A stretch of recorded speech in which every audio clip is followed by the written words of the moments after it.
乌俄战争已经持续上千天，在此期间，俄罗斯完美地展示了什么叫做反差。从1小时22分速通乌克兰，到之后的部分动员令，再到俄本土遇袭、黑海舰队逃离，以及现在的库尔斯克战役求援朝鲜，俄罗斯一步步陷进战争泥潭。加上乌俄双方诉求差距太大，以及战线僵持的现状，这注定是一场长期战争。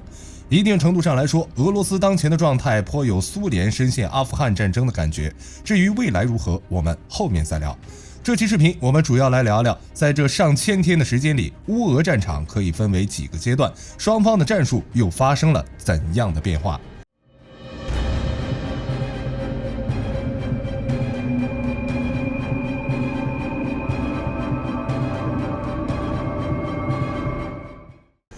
就目前来看，乌俄战争大致可以分为3个阶段：俄罗斯入侵乌克兰、乌军大反攻以及战线僵持。在第一阶段，也就是乌俄战争初期，俄罗斯的进攻极具幻想主义，更直接一点就是白日做梦，想要以闪电战迅速征服乌克兰，从而达成自己的战略目的，甚至还传出了1小时22分速通乌克兰的说法。不过事实证明，这只是幻想。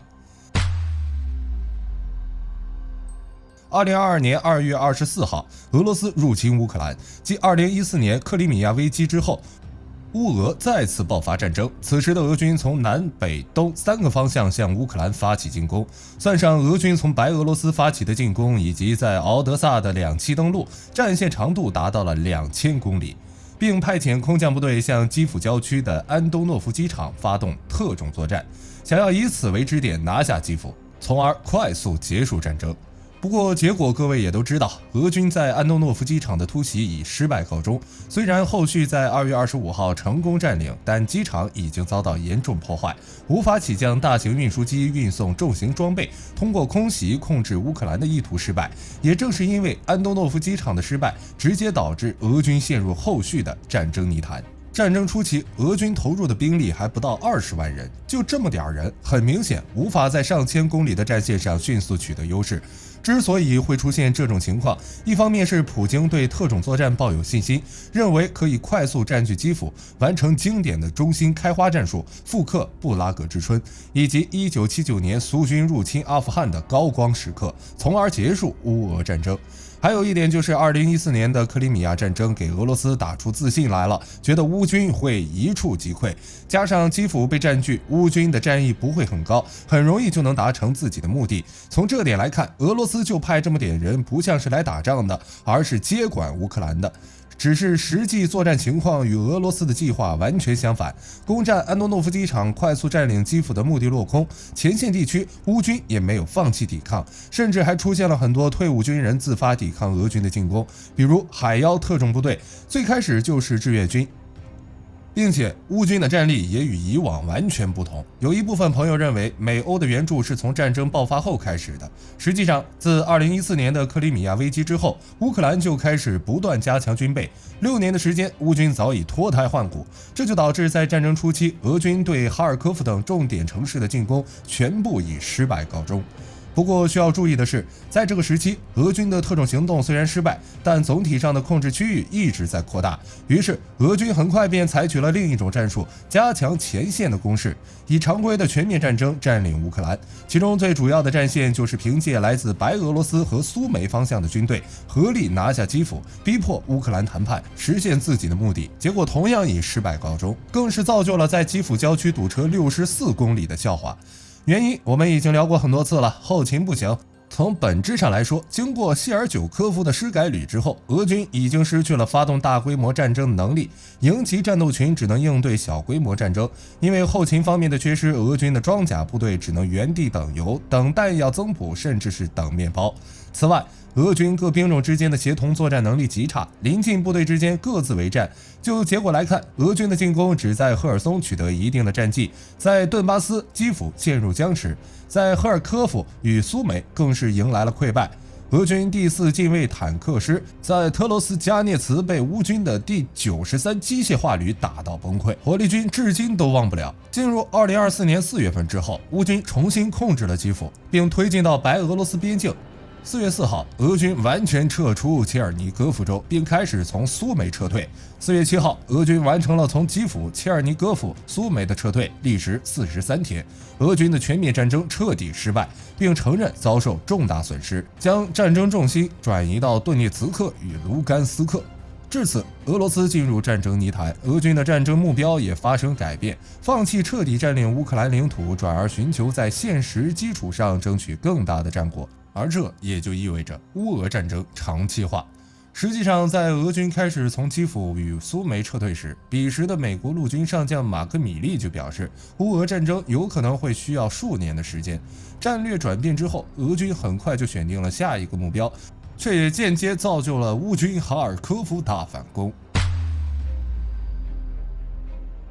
对于俄军的失败，火力军只能说很正常。在乌俄战争初期，俄军想要赢得战争，无论是平推还是穿插包抄，以乌克兰的国土面积与战争潜力来看，最起码需要100万大军以及相应的后勤能力。俄罗斯仅投入20万士兵以及不够完善的后勤，想要获得胜利就是痴人说梦。俄军从基辅、苏梅撤退之后，局势开始偏向乌克兰，北约援助的武器陆续抵达。俄罗斯也明白，一直拖下去，局势对自己不利，最好的选择就是发起猛攻，不断消耗乌军的有生力量。2022年4月22号，俄军中央军区代理司令明涅卡耶夫宣布，特别军事行动第2阶段开始，目标就是夺取顿巴斯和乌克兰南部。为此，俄军集结了6万人的兵力，大约77个营级战斗群；乌军则集结了13个旅，大约5.1万人的兵力。经过1个月的战斗之后，俄军基本包围北顿涅茨克，在5月27号开始攻城，之后又在7月份占领利西昌斯克。不可否认的是，在北顿涅茨克战役中，俄军取得了一定的优势，但也损失了大量的人员和装备。比如在渡口之战中，俄军为了包围北顿涅茨克，从5月8号就开始搭建浮桥渡河，却不断遭遇损失。从5月9号至12号，俄军至少损失了80件军事装备，485人伤亡，已经相当于一个营级战斗群的兵力。加上之后遭遇的损失，俄军几乎耗尽了所有的机动兵力，为乌军之后反击哈尔科夫埋下伏笔。北顿涅茨克之战之后，就是巴赫穆特之战，也是乌俄战争中最残酷、持续时间最长的战役。2022年8月1号，俄军对巴赫穆特发起大规模的地面袭击。此战双方都宣称对方的伤亡在10万人以上，具体的数据恐怕更多。瓦格纳集团基本被消耗殆尽，此战对乌军产生了很大的影响。这个时期正处于乌军大反攻阶段。2022年9月，乌军在赫尔松发动反攻，俄军被迫从东部战线调兵支援赫尔松，造成哈尔科夫兵力空虚，乌军趁机对其发起反击。9月6号，乌军凭借兵力优势，正式向哈尔科夫附近的俄军展开反击。仅过去4天就收复了巴拉克利亚、伊久姆以及库皮扬斯克东城。之后更是在10月1号收复利曼。乌军通过调虎离山之计削弱俄军防线，之后仅使用了21天，便将俄军自开战以来在哈尔科夫取得的战果全部清零。也正是哈尔科夫反击战，俄军意识到自己在兵力上的问题，于是在2022年9月21号，普京宣布进行部分动员。绍伊古在同一天宣布，在部分动员的过程中征召30万预备役人员。俄罗斯的部分动员令以及巴赫穆特之战在一定程度上影响了乌军后续的反攻。漫长的巴赫穆特之战，俄军以重大伤亡为代价，打乱了乌军的反攻节奏，使得乌军无法通过以巴赫穆特为跳板向东反攻北顿涅茨克和利西昌斯克，也在一定程度使乌军错过了反攻扎波罗热、抵达亚速海的时机。这点我们后面再聊。哈尔科夫反击战之后，俄军为了避免出现类似的场景，选择放弃赫尔松。按照俄罗斯的话来说，那就是有序撤退。实际上，在此之前，乌军就已经频繁使用海马斯打击安东诺夫大桥，这是第聂伯河右岸俄军最重要的补给通道。在缺乏重装备弹药的情况下，俄军的选择只有一个，那就是逃跑。除了以上这些，2022年的乌俄战争还发生过一件大事。赫赤大桥遇袭。2022年10月8号，一辆装载爆炸物的汽车在大桥上爆炸，导致交通暂时中断。之所以把它拉出来，主要原因就是赫赤大桥遇袭拉开了乌俄本土袭击战的序幕。在此之后，乌俄双方频繁使用无人机、导弹袭击对方本土，乌军无人机甚至都来到了克里姆林宫上空。进入2023年之后，就发生了乌俄战争中分歧最大的扎波罗热反攻。在反攻开始之前，俄罗斯的自由军团还攻入别尔哥罗德，吸引俄军的注意力。俄罗斯本土的防御极弱，自由军团一举占领4个村镇。趁俄军注意力被吸引，乌军展开扎波罗热反攻，投入了20个作战旅的兵力，主要方向就是大诺沃希尔卡与罗伯季涅。在大诺沃希尔卡方向，乌军取得了一定的战果，基本消除了突出部，拉平了战线。罗伯季涅方向，乌军也在2个月内连续突破俄军3道防线，但最终结果却是不了了之。这就要聊到巴赫穆特战役了。乌军在巴赫穆特作战期间，俄军的主力是瓦格纳部队，其正规军已经利用这段时间在扎波罗热构筑了苏罗维金防线，也就是托克马克、罗伯基涅附近的环城防御工事，以及龙牙防线与地雷，并通过动员与撤离赫尔松收缩补充了兵力，导致乌军的进攻难度大幅度增加。当然，在发起反攻之前，乌军就已经发现俄军的防线，但扎波罗热一带属于平原地区，有利于机械化兵团的推进。如果乌军可以突破俄军防线，就可以一路推进至亚速海，将入侵乌克兰的俄军截断，并切断克里米亚与俄本土之间的联系，为收复克里米亚打基础，可以说是一举数得。可惜的是，事实没能像乌军预想的那样发展。2023年8月，乌军突破俄军的主要防线之后，突击力量有所削弱，只能选择积蓄力量，而俄军则趁此机会修建新的防线。到了10月份，俄军更是发动阿夫迪夫卡战役，逼迫乌军转移兵力。最终，乌军的大反攻结束，虽然取得了一定的战果，但无法影响总体战局。华盛顿邮报在2023年12月还揭露了有关乌军反攻的秘密。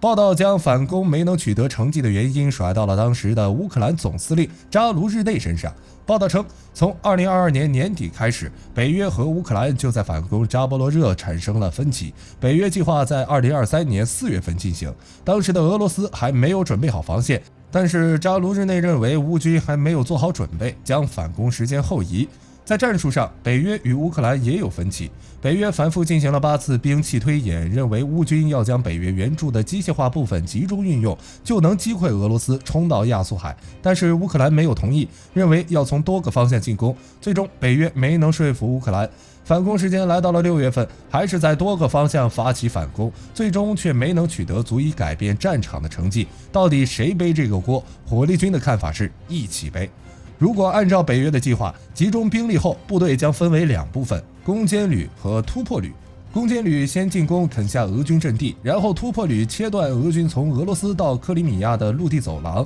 整个突破作战最乐观的情况是60天至90天，并且根据北约的推演，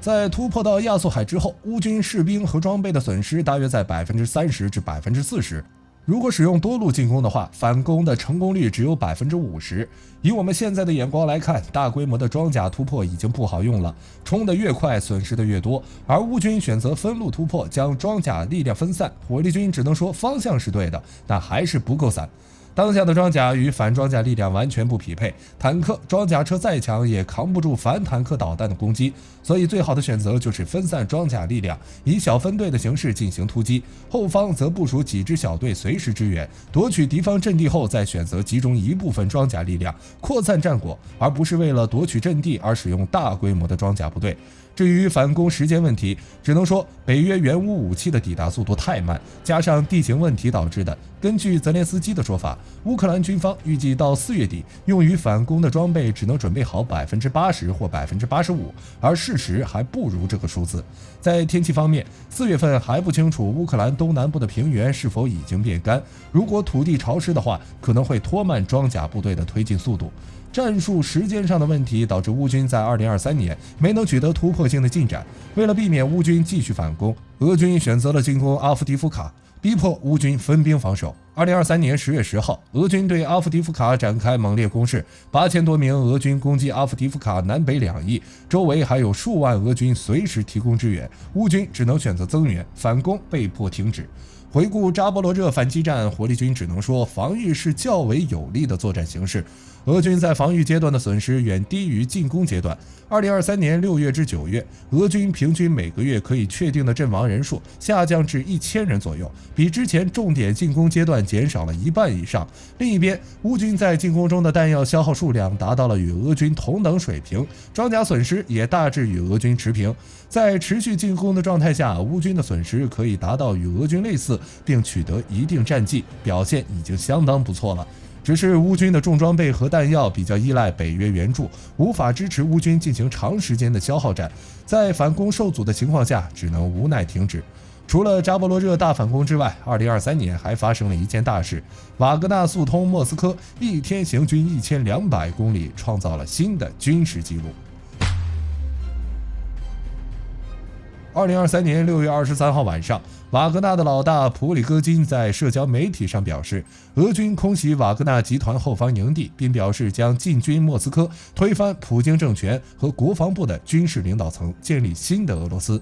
瓦格纳反叛不是1天2天造成了，在巴赫穆特之战，普里戈金就公开抱怨俄罗斯国防部没能提供充足的弹药，将战役进展缓慢的责任甩到俄罗斯正规军身上。之后，瓦格纳与俄罗斯国防部的矛盾不断激化，事实证明民不与官斗。对于俄罗斯国防部而言，瓦格纳一直跳，那就摁倒他，对瓦格纳集团进行改组，以限制其影响力。2023年6月5号，瓦格纳集团的休整营地遭到俄军第72旅的导弹袭击，瓦格纳的撤退路线上也有俄军第72旅埋设的地雷，导致其损失惨重。于是普里戈金就把第72旅中校旅长揍了一顿，并公布在社交媒体上，私人军事组织殴打并拘禁正规军指挥官。俄罗斯国防部坐不住了，正式对瓦格纳进行改组，普里戈金不同意，于是纷争开始了。6月24号，普里戈金率领约8000名士兵从乌东兵分南、中、北3路进入罗斯托夫州，公路突进1200公里进入莫斯科州，进军速度远超海湾战争的沙漠风暴行动。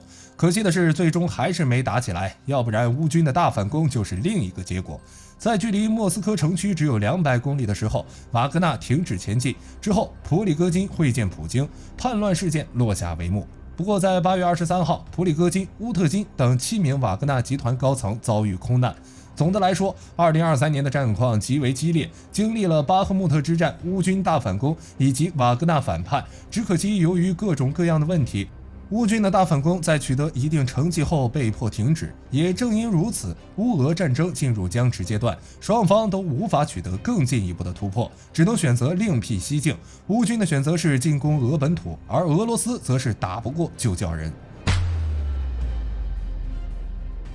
进入2024年之后，乌俄战争陷入僵持，于是，在2024年3月份，俄罗斯自由军团看准时机，再次进军别尔哥罗德与库尔斯克，乌军也趁机不断骚扰俄本土，寻找战线突破口。面对乌军的攻势，俄军选择集结5万人进攻哈尔科夫，建立一个缓冲区，从而避免乌军攻击别尔哥罗德。只是俄军似乎忘记了2022年的痛。乌军在2022年收复哈尔科夫之后，就在该地修建防御工事，虽然因为各种原因进展比较缓慢，但还是起到了一定的作用。俄军抵达沃夫昌斯克之后就难有寸进，之后乌军再次收复哈尔科夫，眼下的哈尔科夫地区，俄军仅剩的兵力只能在边境线附近徘徊。在哈尔科夫作战期间，黑海方向与库尔斯克也都传来了好消息。黑海地区在乌军无人机与无人艇的袭击下，黑海舰队被打成残废，只能离开克里米亚前往新罗西斯克。这种情况早就发生了。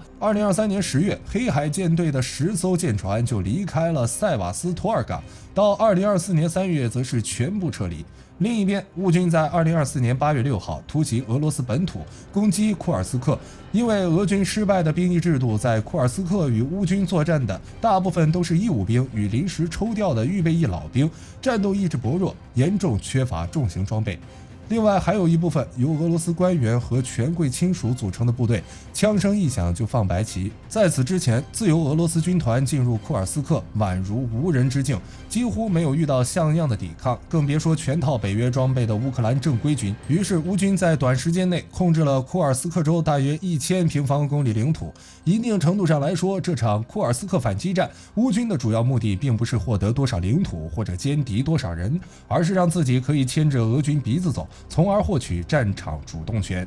针对乌克兰的袭击，俄罗斯则选择了叫人。朝鲜1.2万名士兵进入乌俄战场，其中一大部分都在库尔斯克作战。不过结果各位也都知道，朝鲜兵的战术不行，与俄军的沟通出现问题，不断出现朝鲜小队被全歼，以及朝鲜兵枪扫俄军的情况，根本无法发挥太大的作用。总的来说，在整个2024年，战线基本是僵持的。虽然因为美国总统换人的问题，俄军加大攻势，获取了一定的战果，但无法改变战争总体局势。乌俄战争在2025年会如何发展，火力军将拭目以待。好了，这期视频到这儿就结束了。各位觉得乌俄战争未来会如何发展？可以在视频下方留言，大家一起讨论。我是火力军，下期见。